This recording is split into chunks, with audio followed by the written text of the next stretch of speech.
আসসালামু আলাইকুম ওরহমতুল্লাহি ওবারাকাতুহু। সম্মানিত অডিয়েন্স ও ভিউয়ার্সগণ, আপনাদের প্রিয় ফেসবুক পেজ ও ইউটিউব চ্যানেল বেসিক টিউটোরিয়ালের ধারাবাহিক ভিডিও হিসেবে আজকে ভিডিও থাকবে ইমানের শাখা 31 কাফফারা প্রতিকার সম্পর্কে। চলুন শুরু করি।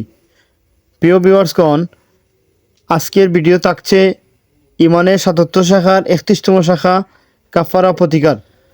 আল কুরআন ও সুন্নাহ অনুযায়ী 4টি অপরাধের বিনিময় প্রদানের নাম কাফফারা। অপরাধগুলো হচ্ছে: 1. হত্যা, 2. জিহার, স্ত্রীকে মায়ের কোনো অঙ্গের সাথে তুলনা করা, 3. শপথ এবং 4. রমজানের দিনের বেলা স্ত্রীকে নিয়ে বিছানায় যাওয়া। শরিয়াহ যে জরিমানা নির্দিষ্ট করেছে তাকে ফিদিয়া বলা হয়। ফিদিয়া শুধু আল্লাহর পক্ষ থেকেই শান্তি নয়, এটি আল্লাহর নৈকট্য অর্জনের মাধ্যম হিসেবেও কাজ করে। প্রিয় ভিউয়ার্সগণ,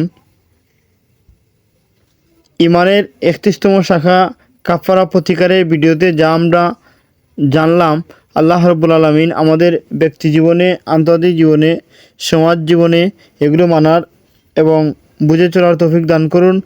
আমিন ইয়া রাব্বাল আলামিন। আসসালামু আলাইকুম ওয়া রাহমাতুল্লাহি ওয়া বারাকাতুহু।